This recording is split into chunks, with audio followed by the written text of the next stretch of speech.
안녕하세요 여러분, 세상돌아보기입니다. 오늘은 26년 8월 2일이고 일요일입니다. 오늘 정치론 편곡줄 하나 골랐습니다. 자, 일단 제목은 일본 엔화의 가치를 지키기 위해서 미국이 나섰다. 일본도 같이 나섰다. 이런 중차대한 기사가 떴는데 거기에 대한 해설이 전혀 없어요.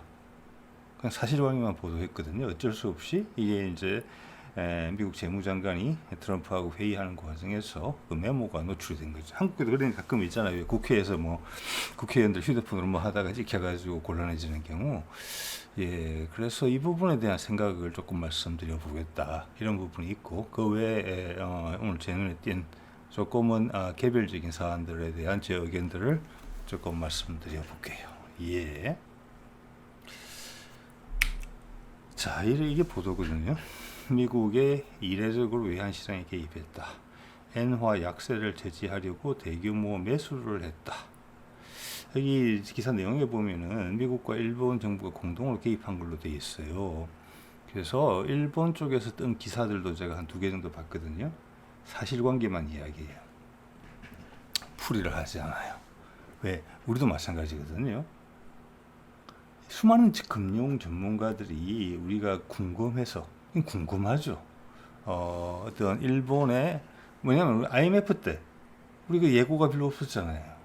그리고 지금 세상에 그 어느 누구도 미국은 항상 상수로서 화투로 치면 굳은자로서 항상 작동한단 말이에요. 근데 여러분도 느끼시지만 미국이 이란을 제압할 힘조차 없다. 급격히 무너지고 있는데 군사적으로도 155mm 포탄도 제대로 못 만든다. 패트리엇 미사일도 제대로 못 만든다. 자, 그러면은 미국 내부의 어떤 상황도 계속 변하는 거구나. 달이 차면 기우는 것인데, 그 점에 대해서는 전 세계 언론 모두가 미국은 항상 상수예요. 굳은 자예요. 안 변해요. 거기에 대한 질문 누구도 제기하지 않잖아요.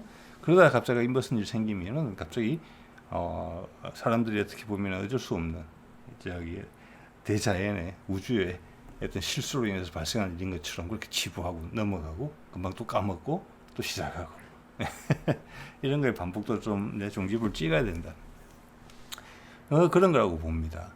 왜 그러냐면은 이게 30일 날 이제 보도를 탄 건데, 우리한테는 로이터를 통해서 보도가 된 건데 98년 이래 처음이다.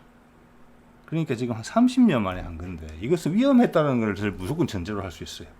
그것도 트럼프와 회의석상에서 나온 거니까. 이 밑에 메모 한번 볼까요? 간단하죠. 스캇 베센트 재무장관이죠. 그가 메모한 거예요. 자, 이것은 트럼프와의 대화 과정에서 이게 다 있었어요. 주요 멤버들이 다 있었어요. 부통령 포함해서. 대화 과정에서 재무장관이 해야 될 일이다라고 명령을 받았기 때문에, 지시를 받았기 때문에 썼을 가능성이 커요. 이 메모를 적어들고 트럼프한테 이야기하기 위해서 적는다면 이렇게 적진 않았을 거예요. 메모라는 게 그런 거잖아요. 내용도 보세요. to do 이렇게 되어 있어요. 우리말로 하자면 해야 될 일. 이번 회의 마치고 내가 해야 될 일이에요. 이 회의에서 이것이 결정됐을 가능성이 커요. 자, 이거는 트럼프가 공유하고 있다. 그러면 사건이 더 커 보이죠, 이게? 미국이 위험하다. 일본의 금융 시스템이, 외환 시장이 위험하다. 일본이 무너질 수 있다. 우리 IMF처럼. 이 하루 이틀 전에 구마모토에 지진까지 났다. 이걸 생각하셔야 돼요. 지진만 연결시켜도 지진과 이거의 메모의 연계성, 미국까지 나서서 외환 시장 개입, 미국이 지켜준다는 상징적인 거잖아요. 이 금액도 보면은 이제 100억 달러면은 우리 돈으로 치자면은 10억 달러가 보통 1.5조 원 정도 되니까 15조 원 정도 되는 돈이에요. 자, 이런 금액 자체도 적은 금액은 아닌데, 외환 시장에서 작동을 할 때 미국 정부가 나섰다라는 거, 그리고 이것이 노출이 됐다라는 것 자체가 더 의심스러운 부분이 있는 거예요. 여러분 생각해 보십시오. 시나리오죠. 일부러 공개했을 수도 있어요. 미국이 망가지지 않는다라는 이야기예요. 일본이. 자, 그리고 전 언론이 아무런 해석이 없다. 요즘 저는 그런 궁금증이 좀 있었거든요. 왜 다카이치 사나이가 외부 활동이, 특히 외교 활동이 이렇게 갑자기 없어졌냐. 중국을 자극하는 거, 대만 문제를 가지고 중국을 자극하는 거, 우리를 자극하는 거, 독도 문제를 가지고 이런 게 없어요. 근데 그 사이 한국은 뭐 천 몇백 조 3대 메가 프로젝트를 하고 거기에 미국이 그냥 올라타는 모양새를 보여주고 있는 거잖아요. 남미에 가서도 다 뭔가를 다 튀우고 일본은 거기에 대해서 상대적으로 전혀 없어요. 그래서 여러분 금융시장이라는 게 느낌이라고 생각할 때 일본은 여태까지 항상 안전한 곳이다. 언제 어디를 가더라도 안전하다. 그래서 엔화가 안전자산이라는 별명도 가지고 있는데 지금 돌아가는 형국을 바깥에서 봤을 때 입소문이 어떻게 나겠습니까? 그 수많은 그 천문학적인 미국 금액이 1700조 원인가요? 그게 전부 다 한국으로 가고 일본에는 국물도 안 떨어진다. 그런데 어떻게 미국의 눈치를 봐가면서 끌어당기는 TSMC 공장도 가동이 중단돼? 지진 때문에? 예, 일본이 되게 위험할 수도 있다. 그렇게 생각하자면 그렇게 충분히 생각해 볼 수 있어요. 한국의 그늘에 가려지기 때문에 더 상황이 어두워 보이는 거예요. 우리도 이거 모르고 있지 않다고 생각합니다. 우리 저기 재정경제부나 한국은행에서 예, 자 그렇다고 트럼프가 일본이 귀여워서 이뻐서 이렇게 해주느냐 그건 아니에요 절대로. 볼까요? 자, 제 아이디어 왜 언론이 마땅히 해줘야 될 일 안 하잖아요. 이게 전문가들 불러내면 하고 싶은 이야기 아마 24시간도 무질할 겁니다. 여기저기 모든 채널에서 다 하게 됩니다. 이거 볼까요? 밑에 어떤 일이 있었습니까? 트럼프 일기 때 북미 종전, 그 당시 아베가 북미 종전 격하게 반대하는 사실을 여러분 다 알고 있을 겁니다. 그리고 트럼프가 독단적으로 움직이니까 우리한테 반도체 소부장 공격을 감행했죠. 그 당시에 우리가 일본이 많이 기대고 있는 품목들을 우리가 뭐 북한하고 어쩌고 저쩌고 한다 그러면서 수출을 중단시켜 버렸어요. 그건 엄청나게 무모한 짓이고 요즘 그냥 누구나 다 아는 용어로 표현을 하자면은 미국의 공급망을 크게 해칠 수 있는 엄청나게 무모한 짓이었던 거예요. 왜냐하면 미국에서 필요한 메모리 반도체 당시만 해도 한국에서 다 만들고 있는데 그거 아니면 대안이 그 당시는 뭐 중국이 많이 올라오기도 전인데 그걸 망가뜨리면 전 세계가 망가지는 거잖아요. 엄청나게 무모한 짓을 한 거예요. 예, 그래서 저것은 새로운 외란이다. 제가 그런 식으로 표현을 한 바도 있는데 저때 트럼프가 얼마나 아베에 대해서 진짜 불만이 많았겠습니까? 나를 무시하고 트럼프가 아베를 무시했다고 아베가 트럼프를 무시하고 미국에 직접적인 타격을 줄 수 있는 한국의 반도체 산업을 공격했다. 한국은 죽이려고 한 것이죠. 엄청난 일이에요 이게. 그리고 2024년 미국이 한미일 군사동맹에 대해서 발을 빼자 중국과 이제는 타협을 하겠다. 긴장 국면으로 가지 않겠다고 선언을 했죠. 예. 그랬더니 기시다가 퇴임을 한 달 앞두고 여러분 드린 말씀이죠. 한국을 갑자기 당일치기로 방문해서 윤석열을 만나고 갑니다. 그 한 달 또는 한 달 두 달 있다가 내란이 발생하죠. 저는 거기에 깊이 관여하고 있다는 의혹을 가지고 있고 거기에 대해서 어디 누구도 언급하지 않는다는 자체가 관련성을 저는 오히려 이야기해주고 있다고 봐요. 이번 미국이 일본의 외환 시장에 개입했다는 것에 대해서 누구도 풀이하지 않는 것처럼. 그렇죠? 자, 저 두 가지가 다 맞다면 다시 집권한 트럼프는 일본이 어떻게 보이겠습니까? 야, 이놈들을 어떻게 하지? 이런 생각으로 보이겠죠? 행동으로도 보여줬어요. 밑에 볼까요? 다카이치가 워싱턴에 왔을 때 트럼프가 한 이야기 있죠? 예, 진주만 공습한 거를 언급했다. 다카이치한테 군기 잡는 거예요. 마음에 안 든다는 거예요. 기본적으로. 그리고 이게 선후 관계는 모르겠습니다만 그 다음 트럼프가 일본 방문했을 때 다카이치랑 의장대 사이를 해요. 지금도 여러분 의장대 사이에서 이재명 어디 많이 다니니까 보셨을 거예요. 의장대 사이를 하다 보면 그 가운데쯤에 가면은 양쪽 국기가 있고 거기에 대해서 예를 표해요. 양쪽 경상들이. 그때 트럼프가 어떻게 했습니까? 그냥 지나갔죠. 일장기 앞에서. 자, 그런데 개입했다는 것은 일본이 마음에 안 들지만 무너지면 안 되는 거잖아요. 무너지면 세상에 혼란이 오는 거잖아요. 지금 특히 이 상황에서 지금 트럼프가 모든 작업을 다 해내고 북미 종전이라는 다음 이제 목표물을 이제 거의 코앞에 도달했는데 여기서 경제적으로 전 세계 혼란이 닥치면 일본이 하나 무너지면 전 세계 경제적으로 혼란이 옵니다. 당연히.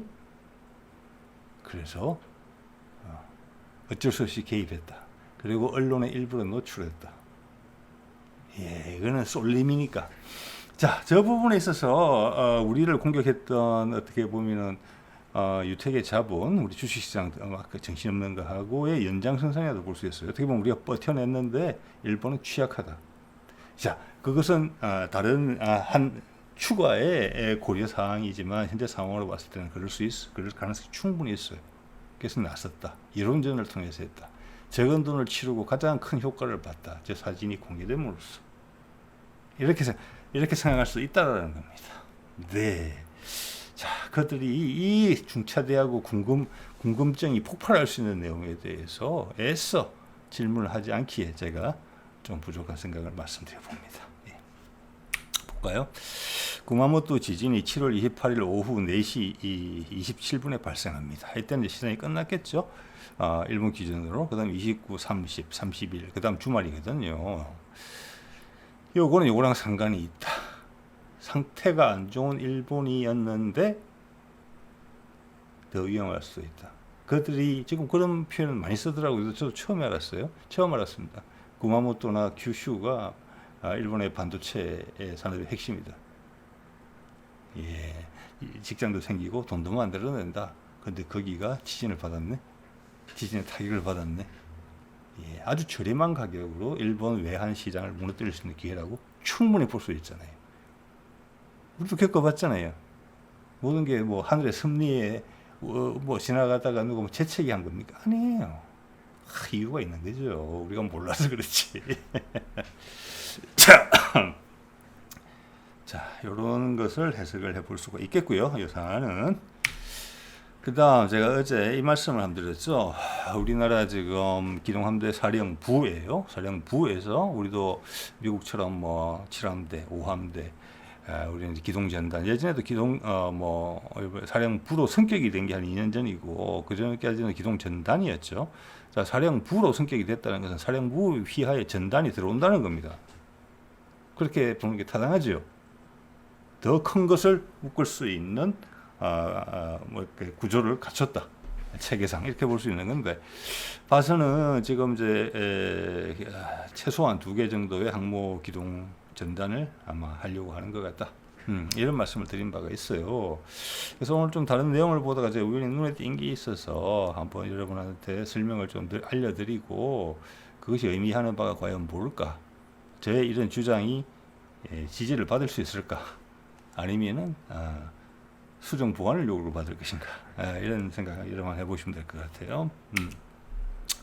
자, 이것은 이제 이 국방과학기술정보라고 해서 이게 국방과학 관련된 우리나라 기관에서 나온 어떤 보고서 모음집 같은 거예요. 그 중에 이게 이제 제 눈에 띈 거예요. 근데 전체적인 보고서가 대중용으로 나온 보고서라 그렇게 깊이감은 별로 없어요. 즉 예를 들어서 국방과학연구소 같은 데서는 진짜 내가 목숨 걸고 이 자료를 분석했다. 이런 느낌이 들거든요. 그들의 보고서를 보면. 근데 여기서는 그 정도 보고서는 아니에요. 그렇지만 뭐 우리가 살펴봤기 때문에 충분히 비판적인 시각을 유지하면서 제법 괜찮은 정보를 이끌어낼 수는 있을 것 같아요. 자, 그런 게 눈에 띄었기 때문에 이러면서 말씀드리는 거고, 국내외 유무인 전력 모함 개발 동향 분석 및 재언. 전력 모함이라. 전력 모함이다. 저거는 단어 선택이 좀 애매하게 한 것 같고요. 어쨌거나 유무인 복합이라는 겁니다. 항공모함이. 그래서 제가 항공모함 이야기하면은 우리 저기 뭐 드론 모함으로 한다던데, 드론 모함이 현실에서 지금 적용되는 사례가 있습니까? 아직은 없죠. 예. 자, 그러면서 이 사진을 썼어요. 저도 어제 썼던 사진이죠. 위에 거는 한화에서 하고 있다는 것이고, 2개 다 3만 톤급이라고 그러더라고요. 밑에 거는 저도 이거 실제 본 적도 있습니다. 마덱스 가서 밑에 것도 있어요. HCX23이라고 설계한. 예. 자, 이 2개를 다 3만 톤급이라고 이야기하고, 지난번에 경항모 이야기할 때도 3만 톤. 우리가 3만 톤을 안 넘기겠다고 굳은 지금 믿음을 보여주고 있는 거예요. 너희들이 적 주변에서 부담스러워 한다는 겁니다. 때가 되면 한다. 겉으로는 이렇게 변명을 갖다 붙이고 실제적으로 다른 걸 한다. 이런 느낌을 강하게 주죠. 이 2개가 이제 유무인 복합 드론 모함으로, 쉽게 이야기해서 드론 모함으로 거론이 된다는 건데, 어제 제가 말씀드렸잖아요. 저 위에 거는 상륙용 함정이에요. 독도함이나 마라도함의 확장형이에요. 왜? 왜냐면 제가 위에 빨간 동그라미 쳤죠. 웰독이 있어요. 웰독이. 즉 상륙 장갑차나 그 공기 부양정 이걸 실을 수 있는 거예요. 이건 상륙단이 쓰는 거예요. 기존의 독도함이나 마라도함 같은 경우는 뭐 제가 추정컨대는 상륙 부대를 한 1개 한 대대 1개 대대 정도 실을 수 있거든요. 그럼 이게 이렇게 하면은 독도함 마라도함하고 같은 거면은 지금 4군 체제로 본격화되게 되면은 이거는 당연히 해병대 소속이에요. 해군 소속 아니에요. 그리고 이미 한화에서 개념 설계 들어갔다고 이야기하고 있거든요. 또 이것과 이것은 짝이 안 맞는 거예요. 위에는 현실이고 밑에는 가상이에요. 자, 그래서 저것을 드론의 기존의 강습 상륙함에다가 드론 능력을 보강한다라고 생각하시면 딱 맞아요. 여기 이제 핵심적인 게 뭐냐면은 전자기식 사출기가 들어가고 있거든요. 그것이 지금 마라도나 독도에는 아마 없을 거예요. 자, 이래 되면은 여기서 뭐 드론 또 상황에 따라서는 고정익기도 날려보낼 수 있을지도 몰라요. 최대한으로 활용을 하게 되면은. 근데 이 구성을 보게 되면은 예를 들어서 뭐 KF-21에 함모형이 함재 탑재형이 들어가는데 이렇게 보기는 어렵다고 보는 것이 이게 들어가는 드론이나 주로 이제 헬기죠. 헬기고 드론을 정찰 역할을 하고 당연히 여러 가지 할 수 있겠지만 그 자체가 유무인 복합이 되는 건데 일단 작전 거리가 너무 짧아요. 통상의 항공모함에 대비. 그래서 이것을 해병대가 장후 자신들의 재량권을 가지고 운영을 한다고 봤을 때 상륙 전단이 상륙이 본격화되고 상대방이 일단 기선 제압이 항모 전단 해군의 항모 전단이 제공권도 확보하고 상대방의 핵심 지역을 다 타격한 다음에 훨씬 장사정거리에서 그 다음 해병대 본진이 상륙부대 본진이 갈 때 그걸 엄호하는 역할 정도를 해주는 거거든요. 그런데 이게 지금 이 보고서에서는 우리 해군의 드론 항모로 이렇게 소개가 되고 있는 거예요. 이거는 이제 아닌 거죠. 어떻게 뭔가를 이야기는 해야 되겠는데 다 이야기할 수는 없고 또 아니면 글쓴이가 아는 게 이거밖에 없을 수도 있어요. 예, 짜집게 된 거예요. 자, 그리고 이게 어제도 보면은 기존에 2만 톤 정도 되거든요. 2만 톤 조금 넘을 거예요. 아마 독도란 마라도가. 그리고 이게 크기가 커진단 말이에요. 그 크기를 지금 미국에 있는 강습 상륙함과 비교를 하면은 미국 강습 상륙함보다 커요. 길이도 크고 길고 폭도도 넓어요. 그럼 이건 5만 톤 정도 되는 함정이에요. 그 말 못 하겠다는 거지 지금. 예. 자, 요거 이제 도움이 되는 내용이 여기 들어 있습니다. 제가 한번 볼게요. 읽어볼게요. 잠깐. 서론인데 2025년 10월 즉 이재명이 들어오고 나서 작년 10월에 대한민국 해군이 국회 국방위원회 국정감사에서 한국형 유무인 전력 모함 멈티죠. 예. 해군은 약 3만 톤급 규모의 전력 모함을 2030년대 후반까지 확보하는 것을 목표로 하고 있다. 이 함정은 상륙 기동 헬기, 공격 헬기 등의 유인 체계와 다수의 무인 항공정. 요거는 지금 한화에서 디자인하고 있는 저걸 이야기하는 거예요. 이름이 뭐더라? 고스트 커맨드인가 그렇죠? 예, 고스트 커맨드. 예. 자, 이것은 뭐냐면은 현재 이제 문제로 지적이 되고 있는 초수평선 상륙 작전. 지금 미국 해병대가 어쩔지 모르겠다는 거예요. 왜냐하면 상대방의 지상 방어력에 사거리가 탄도탄 사거리가 엄청나게 길어졌고 극초음속도 등장하기 때문에 상륙 부대를 보낼 수 있나? 상륙 부대를 띄워 보내기 전에 이미 우리는 타격이 된다. 뭐 이런 부분이 좀 있는 거거든요. 여기 보면 3만 톤급, 3만 톤급은 거짓말이죠. 현재 봐서는 5만 톤급 최소한 될 걸로 보고 그것도 해병대 전력으로만. 그러면은 우리가 생각하는 해군용 항모는 뭐 7, 8만 톤은 쉽게 넘어가리라고 봅니다. 그 현대에서 내놓은 그 CBX3 그 디자인의 바탕을 두고 할 거라고 생각을 하고요. 준비 중인데 저는 어쨌거나 이재명이 임기 안에서 스타트를 끊을 것이라고 봅니다. 여기서 의외로 중요한 내용이 이거예요. 그러니까 30년대 나온다는 거잖아요. 예, 여러 척 하겠다는 겁니다. 지금은 북미 종전 선언이 무르익어 있는 상태이기 때문에 주변의 자극을 최소화하기 위해서 또 그런 게 불거지면은 북미 대화 자체에도 큰 부담이 되기 때문에 밑으로 눌러놨다.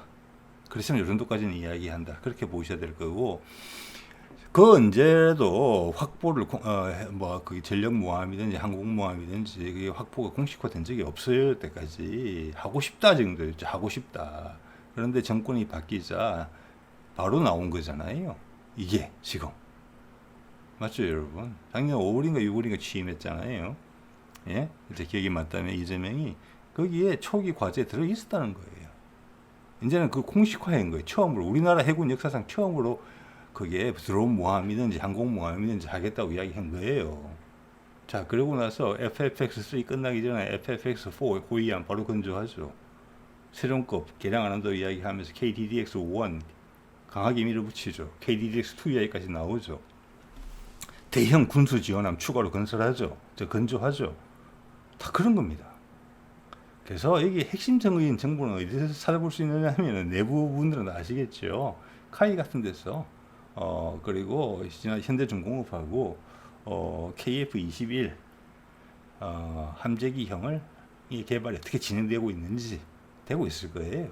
네, 그럼 정해져 있는 거예요. 정규 항공모함은 현대중공업에서 그리고 해병대용 드론 모함은 강수 상륙함은 한화에서 이렇게 나눠진 거예요 이미. 그래서 공식화됐다는 게 처음이에요 이게. 그래서 이재명의 임기가 끝나기 전에 저는 시작할 것이라고 봅니다.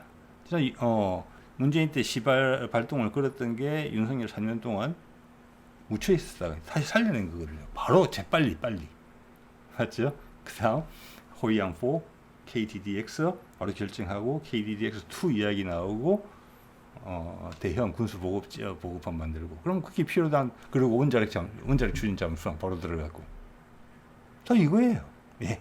자, 여기서 말씀드리고 그러면서 이런 뉴스는 더 이상 이제 기회도 안 가죠. 이란을 뭐 대폭격하겠다.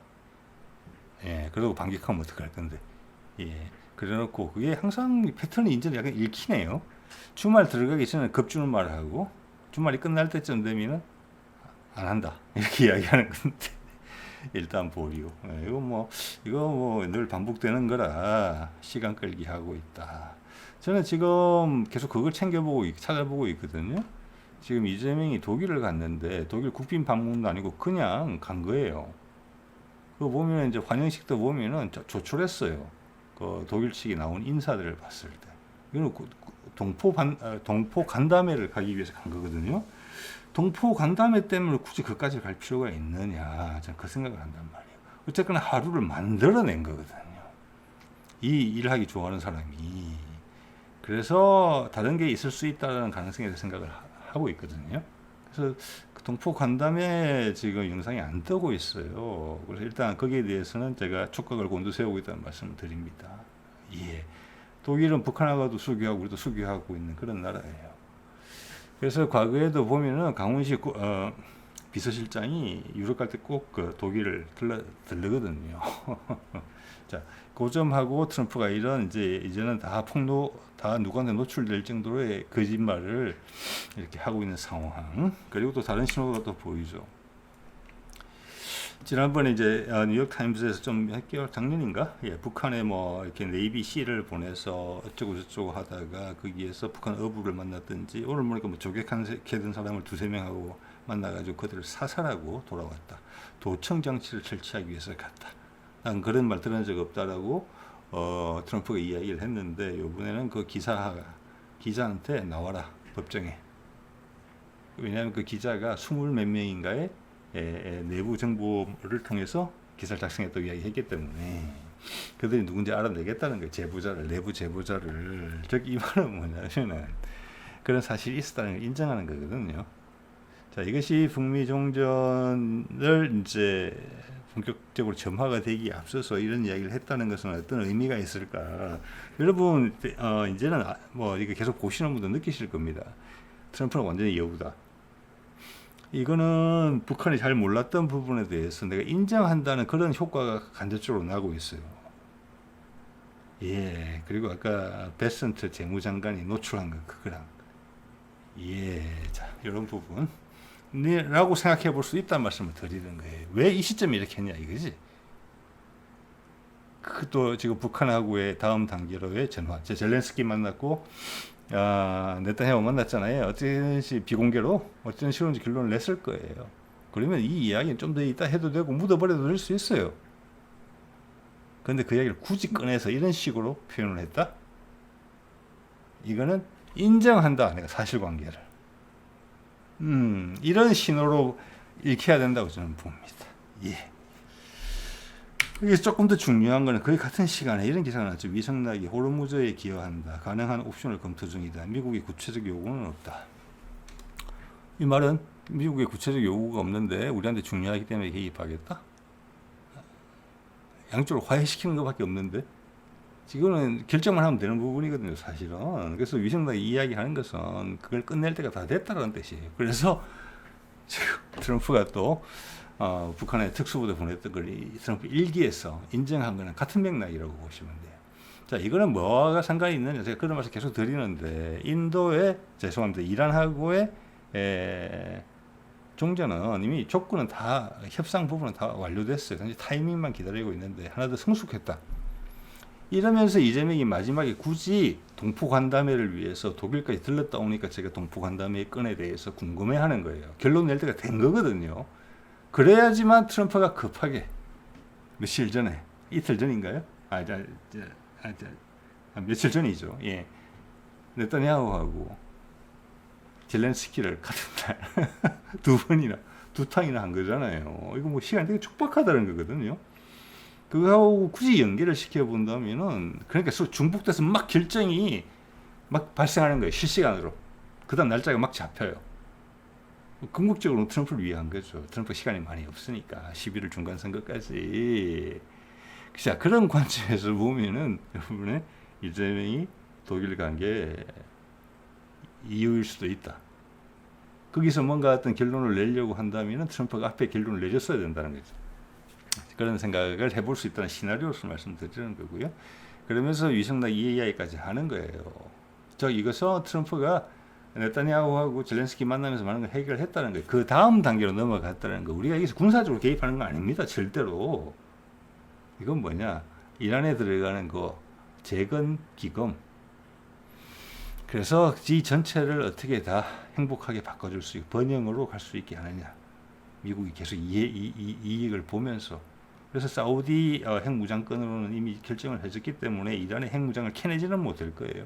거기서 일단 트럼프가 한 일은 네타냐후를 때려잡는 거, 제한하지 못하는 선에서 한 것이고, 그 다음은 실행력을 갖춘 그 돈을 어떻게 쓰느냐. 돈을 달러가 들어가서 돈으로 불려서 더 큰 돈이 되게 하는,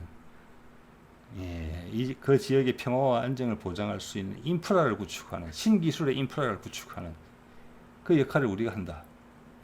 그런 단계로 넘어왔다. 순서가 딱딱 맞아요, 지금.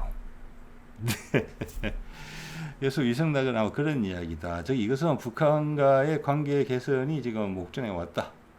여기에 대해서는 러시아도 알고 있고 시진핑도 알고 있고 유럽의 주요국도 알고 있다. 일본은 왠지 모르겠지만 뭔가 엄청나게 힘들다 지금. 반사 이익이 아니고 한국의 투자, 한국 내부의 투자, 거기다가 미국이 호응하는 거, 전 세계가 호응해 주는 것 때문에 반사 불이익을 받고 있다. 일본에 있던 기대가 싹 다 거두어지고 있다. 해외 투자자들 입장에서 볼 때는. 거기다가 구마모토의 지진까지 발생했다. 그들의 희망이었던 TSMC 공장까지도 앞으로 어찌 될지 잘 모르겠다. 그쵸. 무엇보다도 미국이 중국의 하나의 중국 정책을 존중한다고 했기 때문에 아마 TSMC 사장이 중국 본토랑 가까운 사람일 거예요. 그런 정치적인 맥락에 있어서도 TSMC의 일본 공장은 그렇게 비전이 좋지는 못해요. 자, 이런 것들이 하나의 스토리라인이 된다. 그리고 지금 우리가 항모를 보유한다는 계획은 정황상은 분명히 그런데 그것도 절대 드러내놓을 수 없는 상황이다. 현재 흐름에 잘못하면 죄를 뿌릴 수 있기 때문에. 자, 오늘 이 정도 말씀드릴게요. 네.